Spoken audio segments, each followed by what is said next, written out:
What's up everyone? Last night we saw the second episode of the challenge, Vets and New Threats. The stakes are starting to ramp up and people are starting to want to bang each other. We've got so much to talk about, so welcome to your challenge breakdown. I am really enjoying this show. If you tuned in last week, you'll know that last week was pretty much the first premiere of the challenge I ever really set out to watch the whole season, and I am loving this. If you guys know me from Big Brother, you will know that I cover that every single day of summer. But these guys are so much more competitive and aggressive in the fact that they want to get the money, they want to get to the end. And they want to win, and they're not afraid of stepping on people's toes. And I love that so much. So thank you, Universe, for bringing me the challenge. You've made a brand new fan out of me. I am really enjoying this show. It's making me want to go back and watch all the old seasons. So 100% that's in the near future for me. I would love to do that. Please send me some recommendations on which ones I should check out, folks. But we will waste no more time. The second episode started out with every single person being put into a new pair by TJ following the elimination last week of Rogan. Every single person would be reshuffled and people would have to pick their partners, and the following were chosen. Dee picked Leroy. Bananas picked Izzy. Aviv picked Jake. Jeremy picked Nani. Theo picked Sydney. Cedric went with Ashley. Michaela was next up and she picked Leo. Gabe picked Cara. And I also found out this episode that apparently Gabe was in the WWE. I got into the WWE this year. I've really been enjoying it and I didn't have a clue about that. Somebody tell me more about that. Naya went with Ben. Justin picked Anissa. Lekka picked Turbo. What a pair. Derek, with a CK, picked Blue. America went with CT, and that automatically left Tay and Derek with just a K together. A reminder that Adrienne is now the hangnail of the game. We will go over that very soon because she was left without a partner last week. She is the hangnail going into this week. That definitely played out in this episode. And also, Justin was awarded 2 points from TJ for winning last week's elimination. Now, back at the house, the first segment we saw was Johnny Bananas flirting with Dee. I had so many comments last week of people saying, Tom, don't trust Johnny Bananas, don't trust him, Mr. Bananas, no. I don't trust him, I just find him very entertaining. I can 100% tell that he's been around the block more than the milkman, and I am just absolutely fascinated by how aggressively he plays the game, and I love that. On a personal level, I can tell, whatever. And Dee, I've heard a lot about Dee in the Survivor streets. I haven't really been keeping up with New Era. I'm planning on getting back into it very soon. But Dee and Bananas, definitely very flirtatious with one another. They are 100%.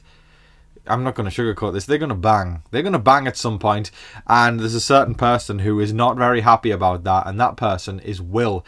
There was this awkward shot where he walked past him at the bar because he used to hook up with Dee. He said about 57 times this episode, I used to hook up with Dee. Oh, by the way, we used to hook up. Oh, Dee and I, yeah. Did you know that we used to hook up? Yes, because you said it about 127 times. However, he wants to take the approach of locking in to win the game. We'll see how this goes. He wants to lock in, not focus on love. He's not here for love. He's here to win the challenge. Let's see how that goes. Cara Maria was standing from the side and basically said to Dee, don't fall into the spider's web. So many people have fallen into the Johnny Bananas spider web and failed to have gotten out. Just on a personal note, I want to say I really like Cara Maria. I don't know a lot about her, but I love her style. She looks really kind of early 2000s, late 90s.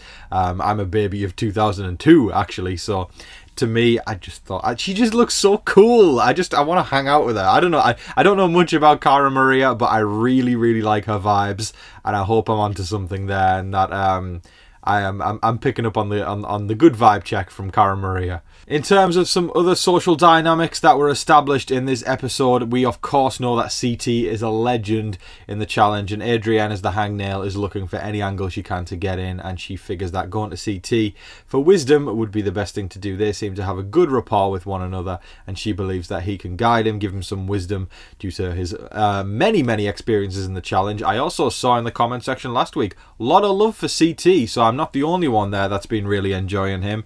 I like CT. I wanna see how far he can make it, and he seems like one of the older people there, but I'm I'm interested to see what he's going to bring to the game because I feel like it's going to be a lot. And then another alliance that was formed was Blue and America. This one's no stranger to me. I covered them in Big Brother 25 when I was doing the updates then. And they, of course, both came together. While they weren't technically really working together a lot on Big Brother 27, they officially solidified an alliance as the Big Brother 25 Alliance.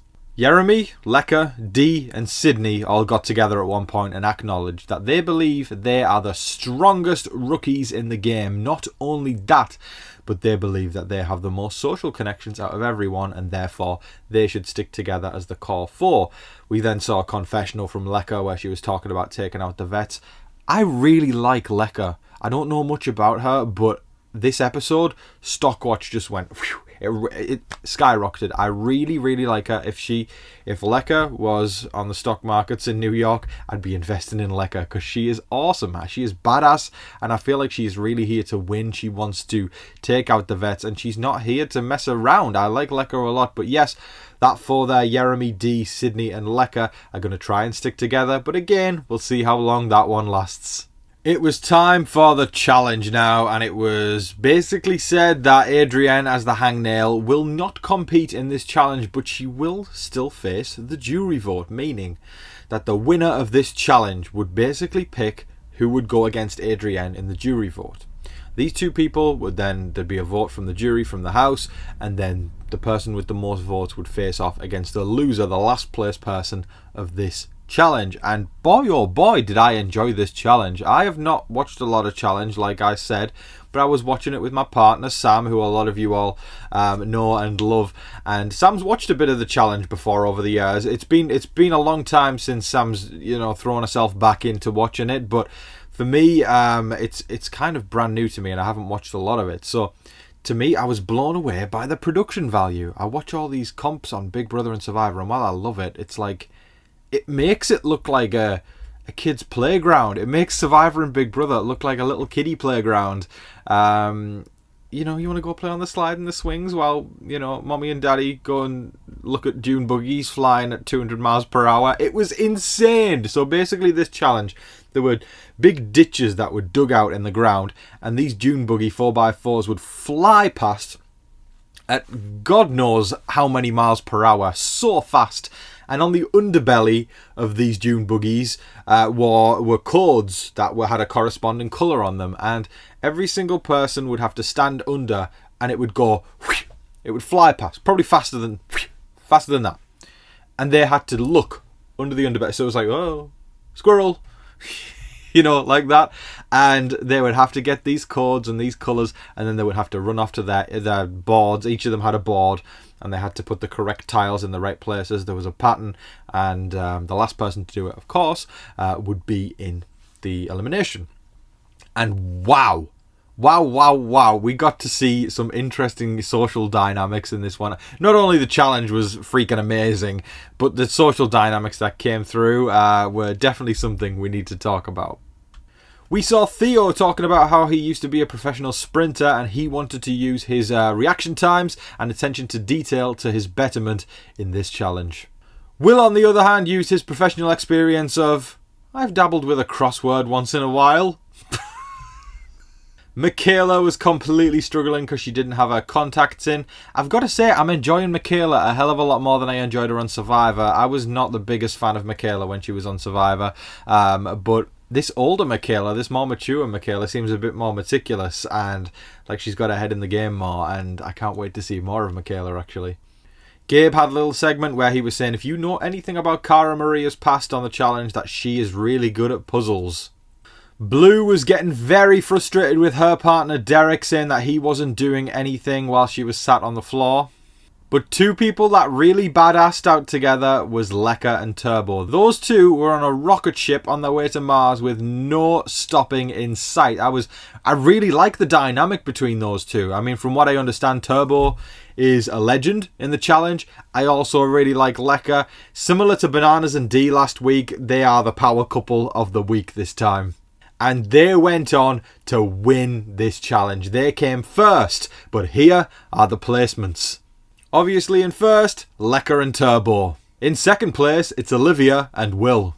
Third place was CT in America. Fourth, Anissa and Justin. Fifth was Izzy and Johnny Bananas. Sixth was Ashley and young Cedric. Seventh was Michaela and Leo. Eighth, Naya and Ben. Ninth was Aviv and Jake. 10th was Theo and Sydney. 11th, Nani and Jeremy. 12th, the wonderful Cara Maria and Gabe. 13th was Leroy and Dee. So Dee took a massive drop from last week, having gone from first with Johnny Bananas to 13th now. But then it came down to the last two to finish. It was the two Dereks. One with Blue and one with Tay. Watching them both was pretty disastrous, but only one came in 15th and one came in 14th. In 14th place was Derek and Tay, meaning that Derek and Blue came in last place. Blue would face elimination. Justin was absolutely loving this moment after he had confided in Derek with a K last week, and he didn't like that because they bonded over, being the gay guys in the challenge and how that was pretty vulnerable for him. And then Derek turned around and voted him into the elimination. He felt completely betrayed, but Justin brought the fire. I didn't expect that from Justin. I kind of thought he was a little bit timid and a little bit shy and, not confrontational, but no, he was saying karma's gonna bite you in the ass and this is great to see. That's what he said in his confessional, and would later say it to his face, which we're going to talk about. But then America, on the other hand, she was discussing how she likes both Tay and Blue, so this is kind of a lose-lose situation for her in terms of the fact that one of our allies would end up in elimination. Next, they would have to head back to the house, and with Lekka being in charge of the decision this week because the women would be facing elimination, Lekka and Turbo, basically Lekka, would have to decide who would go up against Adrienne in the jury vote. Next, it was the time for the challengers to head to the club. Is this a weekly thing? Is this a weekly thing where they do the club every single week? I need strobe lights when I do this segment every week. It doesn't surprise me though, because it just, it's like chucking a bottle of booze at them all and saying, hey, make some good TV, and they did. We should talk about that. Derek and Justin finally sat down to talk, all while there was booze flowing in the system. He said that he feels blindsided by him, and after talking to him last week, he felt like this was going to be somebody who he had a really good friendship with, and he kind of just turned around and he felt like it was a big old F you right in his face, and he straight up said to his face, watching you in the challenge today, it was like watching karma come and bite you in the ass. And Justin was enjoying it, but Justin was saying, I don't really have any intention of working with you from now on because you've shown to me that you've lied straight to my face. Why on earth should I trust you? I'm kind of blown away by how bad Derek is at this game. I know he's a veteran, but I'm sure you guys can shed a bit of light for me. Is this how he usually acts? Is he just not good socially? Does he just make blunder after blunder after blunder? Because tonight's episode kind of showed that. And then Derek with a K was kind of giving a half-assed apology, going it sucks that I did that to you. I apologise. And I'm they didn't sound like there was an inch of empathy or remorse in it. It was just kind of he was trying to be all bravado in your face type thing, and there wasn't any genuineness from the apology. That's just what I gathered, at least. Turbo and Bananas had some bonding time when Turbo pulled something out of a bag and said, hey Bananas, or hey Banana, I've got, that's what it's one singular banana, I love that. Hey Banana, I've got a gift for you. And he pulls out a ring box. Oh my god, he's going to propose. He's going to propose. And then he opens the box. And then guess what pops out? A little, on a spring, a little middle finger, and he actually found that hilarious. That was very sweet seeing them bond. I don't really know the history between Turbo and Bananas, but they were definitely trying to bond there and better their relationship in the game. Now, Blue was stood with Adrienne and Lekka at the club, and they were discussing about the elimination. And Blue was basically saying straight up that she wants Tay to be the person she goes up against to Lekka. She's already pitched it to Lekka and asks, please, I would like it to be Tay. So Adrienne basically pitched to Lekka, how about, instead, we put in Michaela? And Lekka did not like that. She did not like that. I don't know why Lekka would have taken the bait there. I feel like it was a little bit tone deaf from Adrienne. She's got no purpose of doing that. A lot of people want to break up this UK-Aussie alliance. I'm seeing the war. It's like the UK-Aussie folks versus the Bananas group, and the UK and Aussie folks seem like the only people who are going to go up against Bananas, but he's played so many times from my understanding and won so many times that surely at some point they're going to target Bananas, right? I think. I say with hope that these people aren't going to let him coast to the end. He's entertaining as hell, but you got to target him. Derek with a K, of course, having a disastrous night. He absolutely spiraled at the club and got into a massive fight. This one was with Leo. Apparently he was at the bar and there was a 2-for-1 deal on drinks, and then apparently Leo took one and then walked off, and then Derek lost his crap after he closed his tab. It was just unbelievable. Even so, it was one of those things where it's like, on a social level, just try and cool it down so people aren't looking at you. But Derek made a spectacle of himself, and even though if Leo did do that, he came across way better in the social dynamics of the group there. But one person who didn't was Will. On the way back, he was losing his crap. He could not sit with the fact that Bananas and Dee were being very flirtatious with each other and were giving each other the doomy eyes. He was not happy at all, which is so weird because he continues to go, I hooked up with her once. Did I tell you I hooked up with her once? Or we used to hook up? Am I missing something? Like, why is he in such rage mode? It's not his girlfriend. Am I missing something? Or is this just a man in rage mode? I don't understand.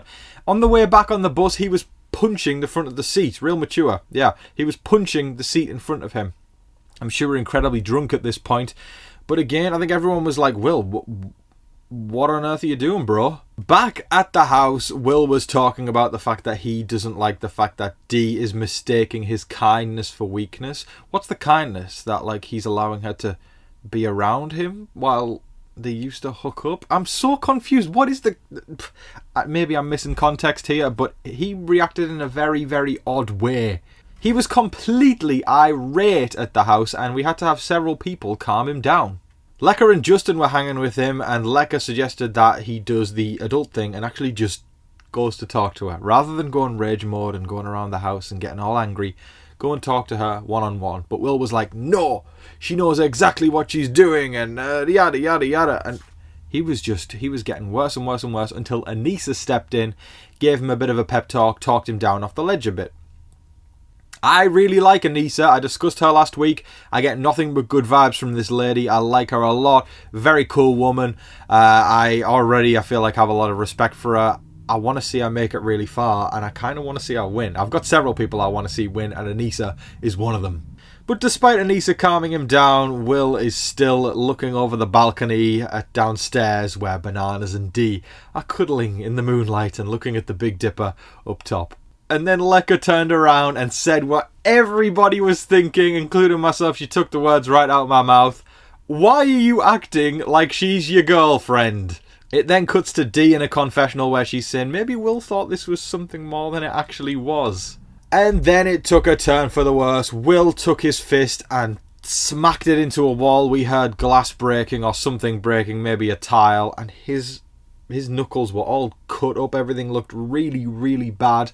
It just got worse and worse and worse. Is this usual on the challenge? Do we get this kind of drama every single season? Can someone tell me? Because I'm seated. This is crazy. This is like old school reality TV drama from like the 2000s. I thought all this stuff was dead, but it's not, and I could cry with happiness. Following punching the wall, Will broke down and started crying to Justin and Lekka, and it was really a roller coaster of emotions, from pent-up rage to, okay, I'm going to calm down now, to, nope, I'm going to punch a wall now, to, okay, I'm going to cry now. And then the following morning, he was a lot calmer, but very hungover. Now, going into the jury vote, every single thing was pointing towards Tay. It would all come down to if Lekka chose Tay to go into the bottom two with Adrienne for the vote. And then, lo and behold, Lekka and Turbo both backed up the fact that they would like to choose Tay to go into the bottom two. So Tay against Adrienne in the vote, and this is how the vote panned out. Only one vote for Adrienne, and that was from America and CT.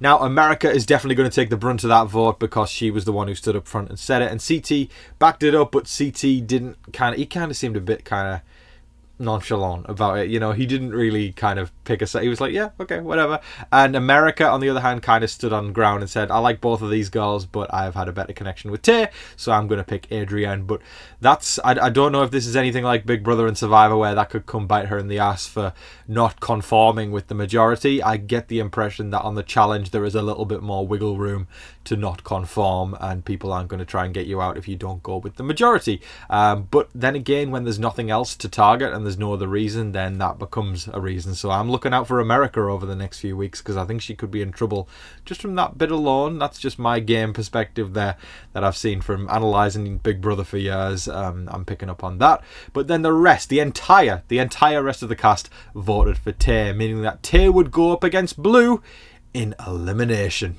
Big Brother US versus Big Brother Australia. Blue representing America and Tay representing Australia. Let's see how this goes down. So the challenge was called Laser Focus, and it was almost perfect for cats, or as Blue calls herself, the original kitty kitty purr purr. I'm having flashbacks to 25 at this point. And basically they would take turns, one on offense and one player on defense, and these lights would come on. The lights would go off in the stadium, in the arena, and then one laser would come on, and you'd have to get there and touch the laser. There would be 10 laser beams every single round, and it would be best of 3. If you touch the laser, you got a point, and the defense person would have to stop you, tackle you, throw you to the ground, do whatever, pull your hair. Nothing's off limits on the challenge, which is amazing. I'm really falling in love with the challenge. I don't know if y'all can tell just from me talking about it right now. Even just talking right now, as soon as I'm done editing, I would love to go. I've got lots of content to film today, so I can't go watch the challenge just yet. But right now, I'm sitting thinking I want to go watch the challenge. But next time I get a break, I'm gonna watch some more of that stuff. I also want to check out the Day Zero special, but yeah, because I didn't get to see that. But yes, they would have to jump in front of these lasers, and it was best of 3. Let's see how it played out. From the sidelines, the UK-Aussie alliance was pretty much rooting for Tay, and it seemed like everybody else was either kind of not that bothered or rooting for Blue. Definitely a divide in that house, and the dynamics are ever shifting and will be over the next few weeks. But in terms of the points, here as follows. Round 1, Blue managed to get 5 points, and Tay managed to get 6, meaning that Tay got the first point of the 3. For round 2, Blue needed to win to stay alive. Lucky for her, she won round 2, meaning that it was tied up at 1 apiece. For the final round, it was all at play. These girls had been throwing each other around on the floor, and they were determined. It was a slow start, and I thought this is some abysmal defense from Tay at first, but then they got there, and then I saw Blue do defense, and she was even worse. But then they really threw everything into it. I think when they realized they weren't doing much, they started throwing each other around like rag dolls, and I was like, yeah, this is competition now. They're really going for it. But it all came down to this. Blue managed to get 4 points in the final round on offense, and then it was Blue's turn for defense. Tay managed to get 1. She then got 2. She then got 3. She then got 4 and tied it up with Blue. But then Blue decided to give up. I can't even sugarcoat that. She gave up. Everybody there said it. She just stopped. She stopped trying and kind of started crying in the middle. I don't even know if she was crying. She was just like so tired, and she just stopped. And then Tay ran around like a cat and got all 10 laser beams.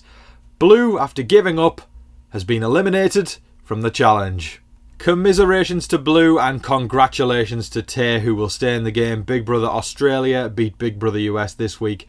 I have no doubt in my mind that Blue will probably be invited back to a future season of the challenge. I get the impression from what I've seen that people get invited back season after season on this show, and especially the people who didn't really get a chance to shine in the game. But to me, she gave up. And listen, to me with Blue, I have the same problem that I had with her in 25. I don't hate her or anything like that, but to me, when she was on 25, I remember every single week on the episode she would talk a big game in the diary room, and she'd do all this kitty kitty purr purr stuff, which for sure is entertaining to some people, and they like that. But she talks a big game and acts like she plays the game and really goes hard, but the reality is she shows up to these shows and then she doesn't really do a lot. Although I will say I feel like the challenge is more suited for Blue than Big Brother. I'm sure she'll do better if she gets invited back to another season. But again, to me, it's just that situation that I felt. I was left with the same feeling of Big Brother. It's all talk and nothing to back it up.